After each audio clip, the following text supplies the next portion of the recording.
Hey everybody, my name is Brandon. Welcome back to Cinefessions, where we talk all things media. So if you guys have been following the channel for the past couple of months, you'll know that one of my favorite new labels in the game today is Visual Vengeance. They have been releasing just some boutique style releases on things that would never see these types of releases before, and it is a ton of fun. It's a lot of shot on video nonsense, and I absolutely love it. So today, Visual Vengeance has sent over spine number 5 and 6 for me to unbox and review. So that's what we're going to do in this video. And before we jump forward, make sure you go back and watch. I have a video for spines number 1 and 2, plus 3 and 4. So check those separate videos out. I will try to link them down in the description below. But we're talking 5 and 6 today, so let's do it. Before we do that though, if you have a second, please hit that like button down below. That engagement really does help me out. But with that said, let's not waste any more time at all. Let's dive right into my unboxing and review of Visual Vengeance releases spine number 5 and 6.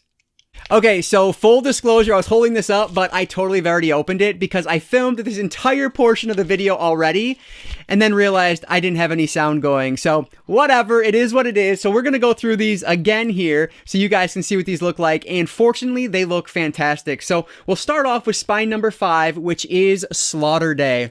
And that artwork is arguably my favorite yet. Like, I think it is just beautiful. I love it. You can see the back there. It's just, I don't know. I love this. I love the line on here too. It says the best SOV movie you've never seen. So it just has me excited for it. I'm very much so looking forward to checking this one out. And the reversible Blu-ray sleeve here is featuring the original VHS art, which is that right there, and it is amazing. I love it. So that is the original VHS art, totally hand-drawn and just fantastic. Let me open this up. There's our disc right there, and you can see the stickers that we always get with this. And then here is a poster for Slaughter Day. And I'll mention, I talked about it in my last set of releases. There was one where I didn't get the poster for it, and they actually reached out and said that was just a processing error, and it should have come with the poster. So all of these releases look like they're coming with the poster, which is fantastic. So this is the other cover art that is available, and I like this too. Looks really good. Not my favorite, but I do love it. But this, on the other hand, is fantastic. I love this art. That just looks so cool. And this is, of course, a little booklet, which has an essay on the movie. This one is Called Into Work on a Slaughter Day, written by Tony Strauss. Some screenshots of the movie there. So yeah, really cool to have the pamphlet in there, which looks awesome. But yeah, let me show you the other reversible cover art there. So this is what it normally came with, but I'd already swapped it around. So that's the original, and then this is the original Blu-ray, or I'm sorry, the original VHS cover art. So yeah, just lots of good art options to choose from. Some are better than others, but it's just up to your preference. So yeah, that is Slaughter Day, spine number 5, VV05. I cannot wait to check this one out. So now let's jump over to spine number 6. Okay, spine number 6 is actually the double feature. You can see VV06, and this is awesome. Look at that cover work art. I just love it. It's awesome. But this is Blood of the Chupacabras from 2003, and then its sequel, Revenge of the Chupacabras from 2005. And the pull quote on the back here is, enough to make your head spin, and it sure is silly. So I'm really looking forward to checking both of these out. What's really cool about this, though, is the fact that, yes, it is a double feature, and typically you'll see that companies will just not do a lot of special features, but no, there's a ton of bonus features on this as well, even though it is a double feature. So the reversible cover art here, you can see there, very similar to what we have on the slip cover. This is nothing in particular, like it's not the original DVD cover art or anything like that. It's just cool cover art. And then I will open this up and show you the other cover art right there. That's the one I showed in my most anticipated releases video. I think that one looks really cool. So that's the reversible, but I'm going, or that's the original, but I am going with the reversible. So inside we have our cover art on the disc, and then we have our stickers again, and then we have the poster. So let me get this pulled out here, if I can get it out. There we are. So we have the poster, which is just going to be a big form of the other cover art option. So that looks awesome. I definitely have to get these up. I said this last month too, but I got to find a place for these to go because I love it. And then finally, we have a little pamphlet here. This one is not an essay, so no essay on this release, but it does have at least a pamphlet. So there's that. So yeah, that's what we're dealing with Blood of the Chupacabras, the double feature. So yeah, between that one and Slaughter Day, I am sure I'm going to watch Slaughter Day first just because it's my number 5. So we'll start with that one, and then I will give my thoughts on the Chupacabra double feature. So excited to get into those. Before that though, let's jump over to the stickers that were included. So we have the Visual Vengeance sticker, and then we have one for each of this month's releases, Slaughter Day and Blood of the Chupacabras. And then this is awesome. I love these stickers. We saw these last month too, but this is Moonchild, and I cannot wait to see the cover art on these, especially the reversible cover art. Oh, it's going to be fantastic. So looking forward to checking that one out next month. But yeah, anyway, with that portion out of the way, let's jump over now. I'm going to watch these and then I'm going to talk about them. So let's start with which one? Slaughter Day, I think is the one I'll start with. So let's jump over to that portion now. Alright, so it's actually a few weeks later now, and I finally made my way through both discs. Life got in the way, as life tends to do, but I'm going to start off talking about spine number 5, which is Slaughter Day. So let's get into this one. So Slaughter Day is from 1991, directed by the Cousins brothers, Brent and Blake Cousins, and this takes place in Hawaii, and it is basically an hour of action. The first 3 minutes, or maybe 3 to 5 minutes, open up like getting to introduce our characters, our two brothers that are our directors as well, and then it jumps right into the action. So basically we're following these two construction workers. They are brothers, and they go to their construction site for the day when it turns out that one of their co-workers put on this gas mask, which has been like possessed, I guess, thanks to the Necronomicon. And so then they're fighting an evil for the other 53 minutes of this 58-minute movie, and that's all this is a big action sequence. There is virtually no story to this one whatsoever. It is just these brothers trying to fight off this evil. Now, that said, there's still something that is absolutely worth watching here. The fact that these Cousins brothers did not go on to do anything else really big in Hollywood, at least that I was able to find, is shocking to me because the camera movements these guys have were amazing. This was a micro budget. I believe they said that this one was shot on like $160. And the fact that that was made on $160 is just phenomenal. Like what they're able to do with this. They built these like different camera systems. They have like this crane system that has these awesome shots that are very, very reminiscent of Sam Raimi's Evil Dead. And they talk about how that was an inspiration for them. And I very much so appreciated what they were able to do with virtually nothing.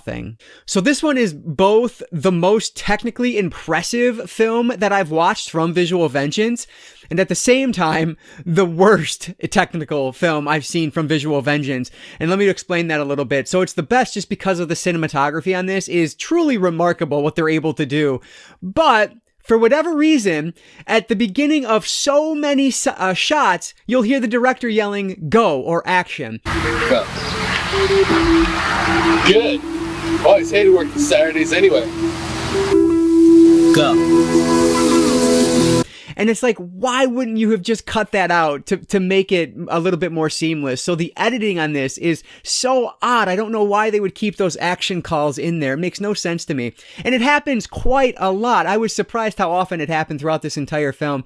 So you're getting kind of a look behind the scenes, which is really weird. It feels very no budget, kind of backyard horror. And that's really what this is. Basically, our brothers were big into films in high school, and they ended up making 4 different short films, 3 or 4, whatever it was. And one of them ended up winning a John Carpenter Award for like best horror short feature. And they decided they, were moving to California, try to work in Hollywood. They ended up coming back to Hawaii, and they decided to turn Slaughter Day, their first short feature, into a full-length movie. And so that's what we have here. Now, mind you, I call it full length. It's only 58 minutes, so technically it is a feature-length film, but it is extremely short. And I think that's for the best because this is just all action, no plot, virtually at all. Like, there is a little bit in there, but that's not what it's about. It's basically a group of friends showcasing the absurd techniques that they've come up with to do special effects and cinematography. And I haven't even talked about the special effects yet, but they are ridiculously good. All practical in-camera effects, and what they're able to pull off on nothing is amazing. amazing. They talk about in some of the special features that basically for the blood, they used like paint with this chalk in it of some sort. I don't know exactly, but it's just amazing what they're able to do. There are sequences where like a character is just folded completely in half and like dragged into the ground. So many just false legs where they're stabbing into and blood's exploding everywhere. It is just absurd what this movie is. But it's just kind of a showcase in cinematography and special effects and nothing else. The acting on this is not great by any stretch of the imagination. Frankly, it's pretty bad across the board. Jones is at it again. What? What do you mean they're at it again?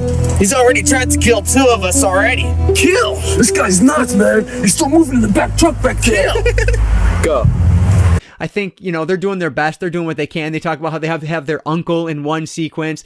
They asked to borrow a boat in another sequence, and the person who owns the boat is in the movie. Like, just kind of random people they were able to get into this film. But just some of the shots in this, like, this is one that I think is absolutely worth seeing, because what they're able to do on nothing is just, it's amazing to me. And I keep harping on it, but it truly is remarkable what they were able to do with this. And I really am surprised that they didn't go on to have long careers in Hollywood, because just like they have an eye for it without a doubt. And so it's kind of weird that they didn't do more. But I mean, yeah, just a really interesting movie. Not great by any stretch, not even really that good, frankly.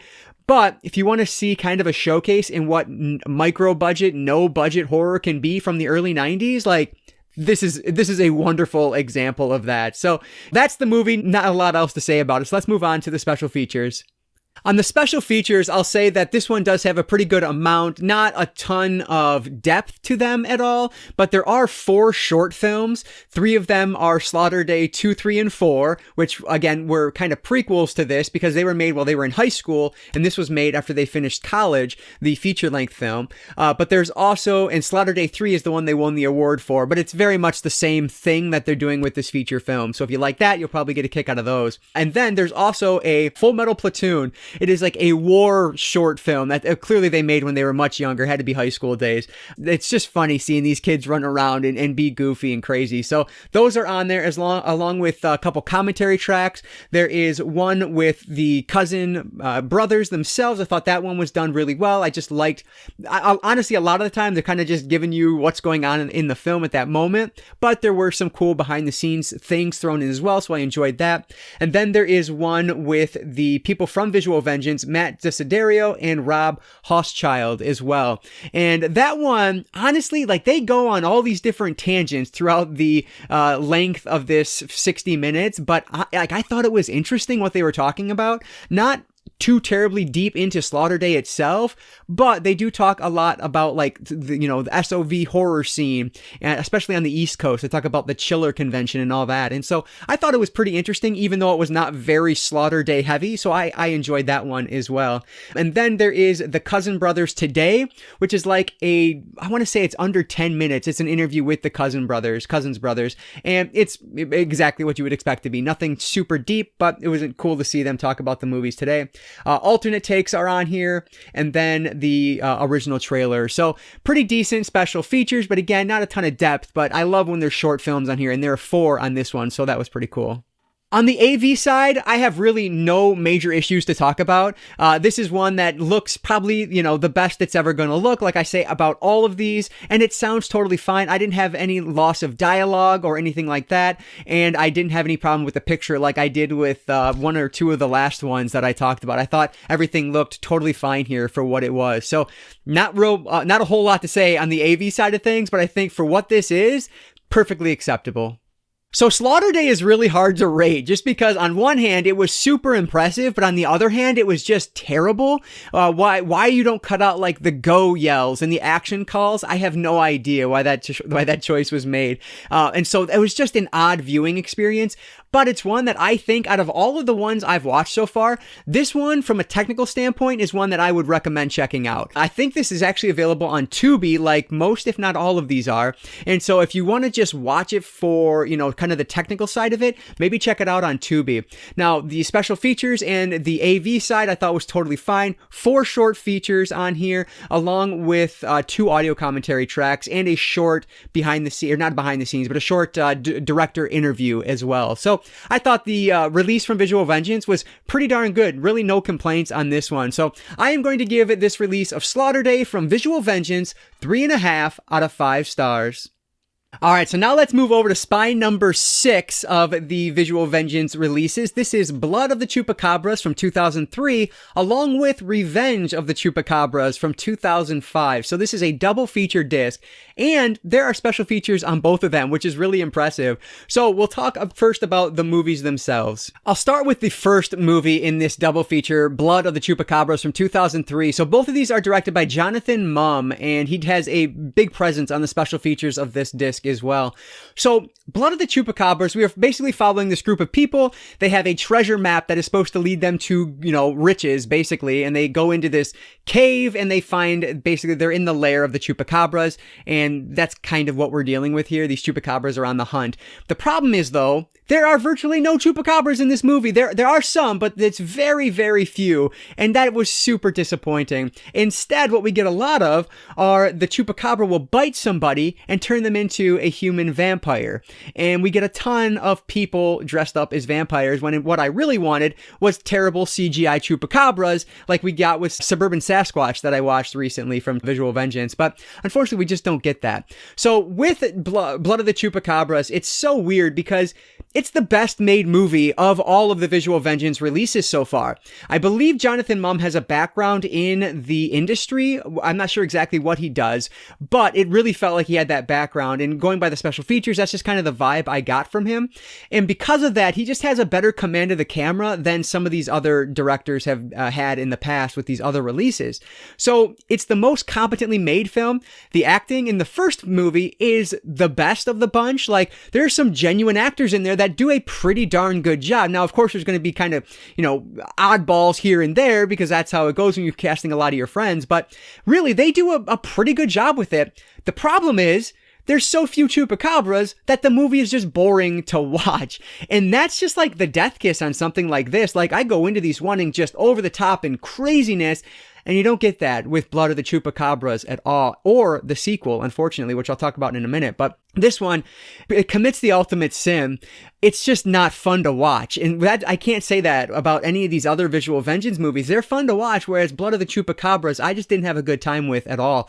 It is super slow moving. You have these older characters that are just like more deliberate about what they're doing, and so they're not making as kind of crazy choices as you might expect for, like, teenage characters or these younger characters that you get in a lot of these movies. And it's slow, and it's just trying to be better than it is, but unfortunately it's still held down by the fact that the story doesn't really go very many places. And so I was just really disappointed with that one. I didn't have a really good time with it. So moving over to the sequel, which came out in 2005, Revenge of the Chupacabras. This one, I think I liked it even less. So this is supposed to be a sequel, but the ties between the two films are extremely tenuous. This was actually more of like a kidnapping plot thriller than a horror movie at all. Yes, the Chupacabra is seen more, and you do get that terrible CGI, which I absolutely love to see. It was so goofy and hilarious, but it just feels tacked on to this like kidnapping plot line that they have going on here. And unfortunately, the acting on this one, even though they talk about in the special features how this was actually cast as opposed to just the director calling his friends and asking him if he wants to be in, people went through auditions for this. It is notably worse across the board. There are like maybe 2 or 3 that I think do a pretty decent job, who are actual like actors who went on to do other things or, had careers prior to this. But for the most part, these are people that did this one thing and this one thing only, and boy does it show. There's just not a whole lot of good to talk about with this one. What if the police don't recover it? I don't know, Charlene. I don't know, all right? But the board isn't worried about that. What they're worried about is the same thing we're worried about, and that's getting Lori back here safe and sound. Another one, it is a very slow-moving movie. I had to watch this one in 2 sittings because I ended up falling asleep the first night. It moves too slow for my liking. And the Chupacabras take much too long to play a factor in this, or the one Chupacabra, I guess. He takes too long to play a big role in this, and so it just makes everything move really slowly. So hopefully I'm showing you some footage, during this review of these Chupacabras, but they are totally absurd and out there, and in the sequel, they look nothing like they did in the original at all. In the original, original, they tried to show the monster as little as possible, and that was an active choice because they knew it didn't look good. But in the sequel, because some of the criticism was, where are the Chupacabras? They ended up adding in this crazy CGI Chupacabra, and it's wonderful. I love that aspect of it. But again, it just happens so few and far between that it doesn't make the movie really worth watching. So I didn't get a kick out of these two at all, unfortunately. So from, a value perspective, you get two movies for the price of one, which is great, but for my money, neither of them are worth watching. On the special features side of things, there were quite a number here. And again, we get special features for both of these releases. Most of them are under about 6 minutes, but there is one from the Revenge of the Chupacabra. It basically is the night that the film debuted. They have this Q&A at the end, or I don't even know if you want to call it a Q&A. They just kind of interview the cast in the theater at the end. That one ran the longest. That was like 26, 27 minutes, but everything else is really short, and I think that's fine. There are some special features on here about the special effects in the sequel. There are there's actually a short film in this one as well that is not related to any of the Chupacabra things. It's like a promotional video that the director worked on prior to this. There are blooper reels for both films as well, which are always kind of fun to watch, and then each of them has a commentary track. So the sequel is only Jonathan Mumm. He is on there by himself doing a solo track. The original does have Jonathan Mumm in it, but there's also one of the actors from the movie as well, which I always like it when there's more than one person. And these were ones I didn't watch both of the entirety of these commentary tracks because I wasn't really into them as I was listening to them. So what I did listen was fine, but again, I just didn't like the movie enough to sit through it again for these commentary tracks. So I think the special features are done pretty well, but there's really nothing new to this outside of the commentary tracks. I would have loved like a director interview or something along those lines, but unfortunately we just don't get that one on this disc. So I think the special features are fine. But again, I just didn't love the movie, so I wasn't super into all the special features on this one. On the AV side of things, unfortunately, I have about as much to say on this as I did on the last one. I think this looks totally fine and it sounds just as good.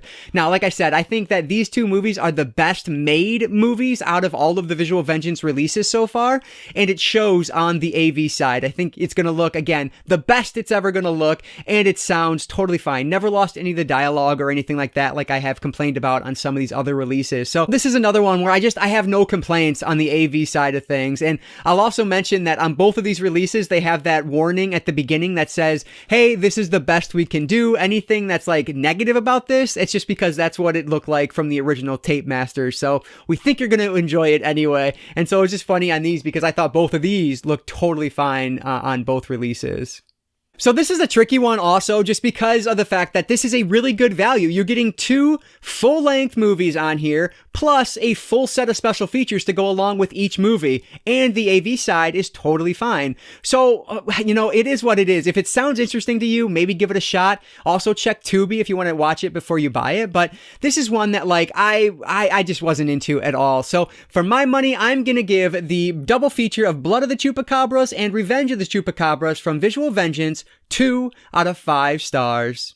All right, so those were my thoughts on the latest releases from Visual Vengeance. Another big thank you to Visual Vengeance for sending these my way. Some of my favorite things to talk about every month, and I cannot wait for the next one. The next release is Moonchild, and it looks absolutely amazing. And so I'm super excited to talk about that one in the coming months here, or in the coming weeks here, I should say. So anyway, let me know down in the comments below, do any of these sound like your cup of tea? And if so, are you planning on picking one or both of them up? Let me know what your thoughts are on these and anything else, SOV or anything really, down below. I always appreciate all that support on there, so thanks so much for that. As always though, if you did enjoy this one, please hit that like button down below. That engagement really does help me out, and like I always say, I don't just talk movies, I talk all things media, be it books, movies, video games, graphic novels, manga. If it's media related, I'm interested in it, and if you are too, you might consider subscribing.